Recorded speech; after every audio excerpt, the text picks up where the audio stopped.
Viešpat su jumis. Iš Šventosios Evangelijos pagal Joną.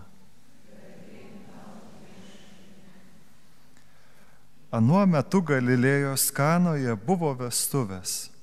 Jose dalyvavo Jėzaus motina. Į vestuves taip pat buvo pakviestas Jėzus ir jo mokiniai. Išsibaigus vynui, Jėzaus motina jam sako: jie nebeturi vyno. Jėzus atsakė: o kas man ir tau, moterie, dar neatėjo mano valanda. Jo motina tarė tarnams: darykite, ką tik jis jums lieps. Ten buvo 6 akmeniniai indai žydų apsiplovimams, kiekvienas 2-3 saikų talpos. Jėzus jiems liepė: pripilkite indus vandens. Jie pripylė sklydinus. Tuomet jis pasakė: dabar semkite ir neškite stalo prievaizdui. Tie nunešė. Paragavęs paversto vynu vandens ir nežinodamas iš kur tai, nors tarnai, kurie sėmė vandenį, žinojo, prievaizdas pasišaukė jaunikį ir tarė jam: kiekvienas žmogus pirmiau stato geresnio vyno, o kai svečiai įgeria, tuomet prastesnio, o tu laikai gerąjį vyną iki šiolei. Tokią ženklų pradžią Jėzus padarė Galilėjos Kanoje. Taip jis parodė savo šlovę ir mokiniai įtikėjo jį. Paskui jis su savo motina, broliais ir mokiniais nukeliavo į Kafarnaumą, ten jie pasiliko kelias dienas. Tai viešpaties žodis.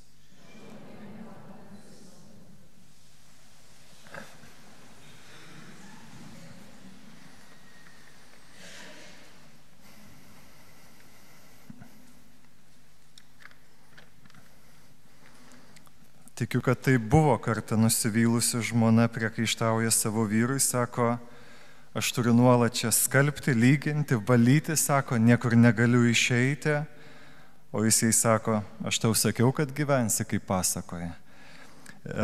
Nes jinai pasakė: nes aš kartais jaučiuosi kaip pelenė. Ir jis tada sako: ašgi sakiau, kad gyvensi kaip pasakoje. Tai manau, kad tokie pokalbiai vyksta kartais po vestuvių. Po kelių metų, kai sužadėtuvės, čirškam, krekždam, vaikštom, viskas atrodo gražu, bet po to kažkur ateina pelenės dienas. Virti, tvarkyti, pasaka.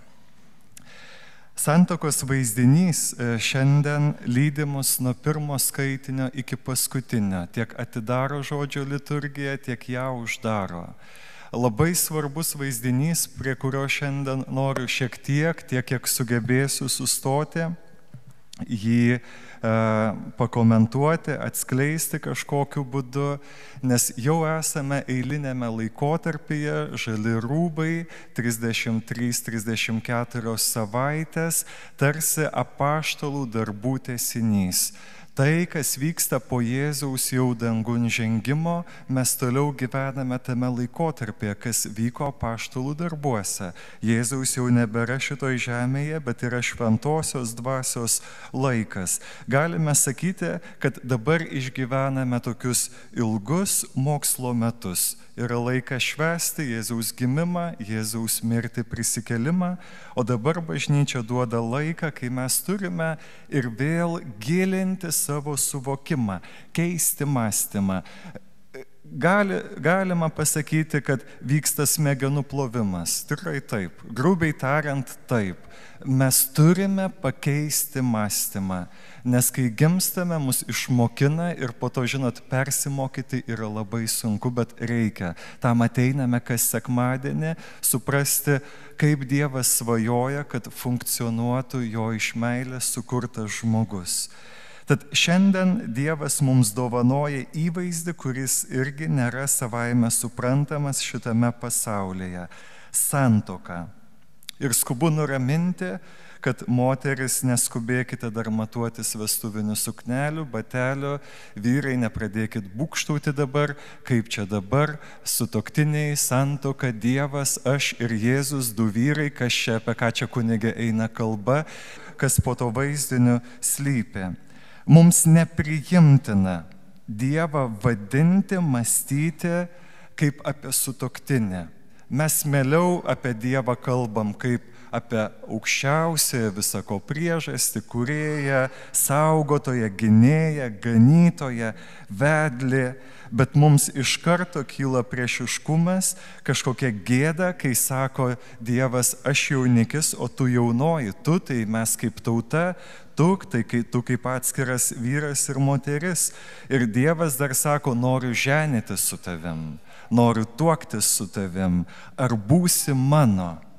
Tad ką visa tai reiškia, apie ką čia Dievas kalba? Šitoje vietoje noriu prisiminti vienuolio Tomo Mertono vieną mintį, kuris kalba, kad mes krikščionės ir katalikai turime problemą, kurią jis pavadino Prometėjo problema. Prometėjas, graikų mitologinis asmuo, žinot, kad pavagia ugnį iš dievų, jie supyksta tie dievai, įkalina jį visai amžinybei, su grandinėmis, žodžiu, prikala prie olos. Ir sako, kad mes labai dažnai leidžiamės, katalikai krikščionės, tų grandinių prikalami prie olos šitam gyvenime. Kad mes kažkur esame taip stipriai užcementuoti, prirakinti prie suvokimo, kad Dievas yra tolimas, kad Dievas į mus žvelgia kaip į prastesnius, kaip į konkurentus, kaip į varžovus, kad mes nuolat turime savyje tą kažkokį leitmotyvą priedainį, kad aš turiu kažką padaryti, kad Dievas mane pamiltų. Nes iš tiesų jis nemyli manęs, jisai mylės mane tada, kai aš kažką padarysiu, kažką pasimelsiu, kažką, žodžiu, jam padovanosiu. Turime šiandien demaskuoti šitą melą ir pasakyti, kad šitas įvaizdis yra neturintis nieko bendro su Biblija. Šitas požiūris yra svetimas Dievo žodžiui ir šiandien mums apie tai byloja pranašas Izaijas pirmajame skaitinyje. Dievas ne senovės graikų dievybė, ne prometėjiškas Dievas, kupinas keršto, kupinas konkuravimo kažkokio su žmogumi, bet kurį reikia raminti, jam kažką dovanoti. Šiandien Dievas atvirkščiai sako, aš nenurimsiu, nesustosiu, kol tu nebūsi laimingas. Šiandien Dievas sako, aš kaip sutuoktinis, kuris pirmas negaliu nusėdėti, nurimti, nes noriu, kad tu būtum laimingas. Jis visada kabutėse mergina mus. Jis visada kybina pirmas mums. Jeigu mums atrodo, kad nuo pirmadienio pradėsiu melstis, jis jau tave nuo vaikystės kviečia melstis. Jeigu tau atrodo, kad tu vasarą nuvyksi į rekolekcijas ir ar pasiklausysi kažko, jis jau seniai tave kalbina įvairiausiais būdais sugrįžti į tiesą, sugrįžti į santykį su Dievu. Jis jau seniai tave kviečia į pasimatymą. Dėl Zijono aš netylėsiu, įsistatykim savo vardą. Dėl Valdemaro aš netylėsiu, aš nenurimsiu, kol jo teisumas kaip aušra nušvis ir jo pergalė kaip deglas nesulepsnos. Įsistatykit šiandien į tautos tą įvaizdį savo vardą. Dėl tavęs Dievas negali nurimti. Va toks yra Dievas. Ne tas, kuris su cigaru, su viskiu laukia atsisėdęs daugmaž, kur čia jo pavaldinys. Atliko jisai čia tą, kas čia yra numatyta šitoj firmoje ar ne, ar normatyvai išpildyti ar ne. Ne, sako Dievas, aš negaliu nurimti, kol tu nebūsi laimingas. Tai yra pirmas labai pamatinis dalykas, žinia plaukiantis iš pirmojo skaitinio. Kitas aspektas dar veda gilyn, sako, tavęs jau nebevadins niekas paliktąją, nuniokotoją, bet ištekėjusią, tu mano žavesys, tu mano džiaugsmas. Dievas yra pastabus, jautrus, nesityčioja kaip kiti kartais iš mūsų, neužmina mums ant skaudulio, pastebi vienišumą, apleistumą, bejėgystę, bet kartu žavisi mumis. Dievas nėra didingas, galingas ir tolimas kažkoks, bet kaip tik tai įsivaizduoja kitos religijos, bet jis nori labai artimo ryšio su tavimi. Kokios mintis lydi prieš santuoką tuos, kurie tuokiasi? Tu mano vienintelis, vienintelė, išskirtinis, išskirtinė. Noriu aš tave padaryti laimingu, laimingą. Ir kai matau, kad tu liūdi, man taip pat liūdna ir noriu tave paguosti. Galiausiai kulminacija viso šito yra, noriu su tavim susilaukti vaikų, noriu kurti su tavim kažką naujo, nes iki tol tu vienas kažką kuriai, tu viena kažką kuriai, bet santuokos dieną sakom, sukurkime kažką kartu.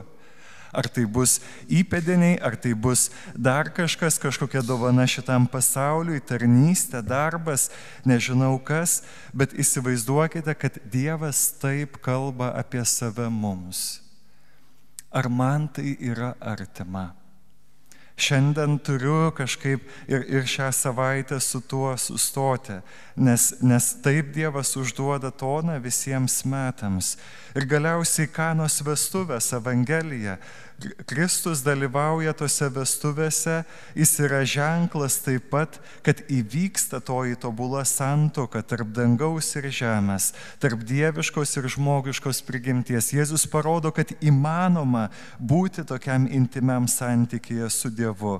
Jėzus parodo, kad šiandien ta Dievo malonė liejasi pas mus per kiekvienas šventąsias mišias, nes jos yra tarsi vestuvių pokelis. Įsivaizduokit 682 litrai vyno.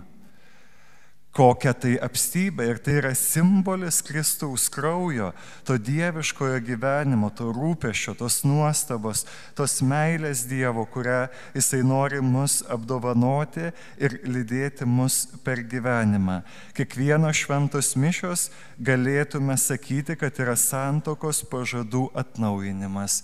Ateini į šventąsias mišias ir Dievas sako, man kol kas tu esi vienintelis, vienintelė, o aš tau.